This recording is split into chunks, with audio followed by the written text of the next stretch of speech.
Alright, what's going on everyone? Supreme Kami over here. So let's actually talk about some upcoming event announcements over here. So in terms of the Warfare events over here, we got the Indigo Quibbly over here. So this is the Quibbly Mark II over here. This is, I believe, is from the Double Zeta series over here. And this one is piloted by Alprio. I'm probably butchering her name. But it says down here, believe the pilot. Somewhere down here, this one, right? LPO, I think that's it. Somehow that's how you pronounce it. But anyways, that is gonna be our welfare units this week. And then in terms of the banner unit this week, we have the S Gundam over here, or the Superior Gundam. So we actually did get a version of this one, an upgraded version, the Extraordinary Superior Gundam, or the EXS. So in terms of EXS over here, I don't know, like this is a banner, like it's a standard banner, obviously. So we can wait 1 month later. All the parts for the S Gundam will be added into the 4-star pick tickets, where you can just get any parts you would like. So it is just always a best case scenario is not to summon these standard banners unless you guys really need the event multiplier. Then you will want it. But other than that, I feel like in terms of the event multiplier for this week, I think it should be pretty doable. I do know that the Double Zeta series does not really have too many units that you can be using. Because this Double Zeta Gundam over here, that's a build project. This one is a Sokai Festival, and then this one is another Gundam Battle Festival. So I would say a lot of parts are really geared towards those like limited parts. So maybe a lot of people will be struggling a little bit because all the other part people can really rely on is it's gonna be only the other warfare parts. And yeah, I think that's pretty much it. Like this one, the Kubili Mark II, Gundam, Hammer Mark Saku 3 Custom. You got the Grey Moke, and then you got the Woven Dobin Wolf over here. All of these are just like 2 stars, and then those warfare. So it is gonna be another tough week. So if you guys can clutch it up this week without summoning, I think that would be great, because I'm pretty sure along this week they will be dropping another banner. Like I'm pretty sure. It's either gonna be on that Thursday night slot, Thursday night slot, or it's gonna be on just coming along on like that Tuesday night per usual. So that is, I think that is pretty much it. Just kind of cover that right there. But in terms of the S Gundam, we do have the EXF version of it, so I can just kind of quickly show you guys how it kind of looks like and all that. So let's come down to, I don't know. Let's see this build over here. Let me do this. If I can I do something with this? Hello? Come on. Okay.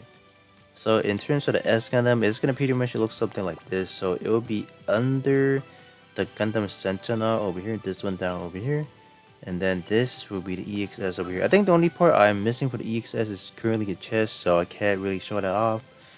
But overall, this is how the basic unit is gonna look like. Plus or minus, obviously, all those like bigger armaments, because that is not something you have for the just a regular S Gundam. So that's pretty much it. In terms of the S Gundam, it is a generation after the Double Zeta Gundam, so it does maintain all of the separable parts that it can combine to make it into like a transformable unit. So like if I were to guess what kind of word tag this guy would have, like, because I did read up a little bit on the Gundam info. So this guy, this says to be this says to have some pretty strong armors. I don't know if they would throw in like a heavy armor for this guy, but I'm pretty sure like a transformer tag is something this one will have. As for a little that, I don't know if they would do like Ace exclusive, because the actual pilot who pilot the S Gundam is like a third rated pilot, so he's not like your Kira Yamato or like Cessna FCA, like the Ace pilot and whatnot. So I don't know if they will give him that treatment. So that's pretty much it. So in terms of another thing, do you want to talk about for the notice that I did not cover? Is gonna be this over here. So we're gonna be getting another set of those warfare alteration parts, so that is gonna be good. I will obviously do review on them just to see which one is the best bang for your buck, because obviously even though some of the welfare alteration are pretty good, but you do kind of have to keep in mind that we always do have limited stocks and those crew credits where you can exchange for those like blue alteration tool that is needed to alter those warfare parts. So this is down here that you're gonna get the insco coins, and then 3-star mold.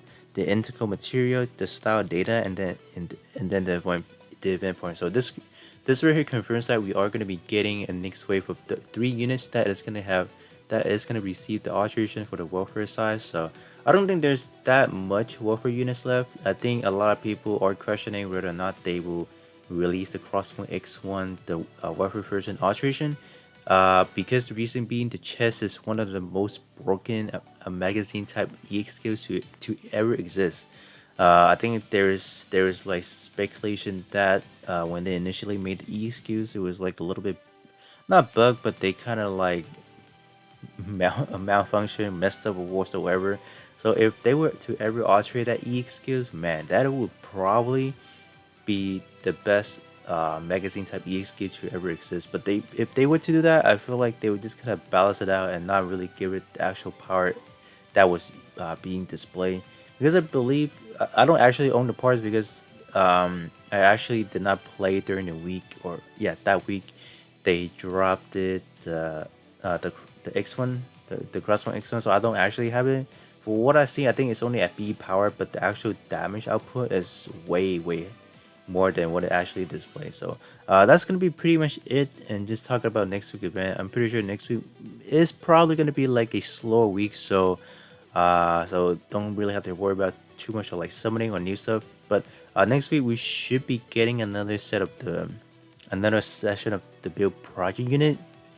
But the problem is that I don't know if they will actually do it because the Soul Sam is not actually leaving for another month, I believe. If I'm looking from down here, yeah, we have another 30 days left because the Helios banner is not leaving until what, August 31st. So that's why I guess that's why they're keeping Soul Sand for like an extended long period. So that is a pretty interesting thing they would have done, because like if people really wanted the Soul Sand Gundam, what they could have done is just summon exclusively onto the Helios banner and trying to get the Material D, and then just kind of use the Material D and just kind of exchange for parts that you can use to get any of the parts. So but that would be really expensive in doing that. So but with that being said, this would be pretty much it for this video over here. Just want to cover just a little bit on what we will be having just like in 20 hours plus, or just 19 hour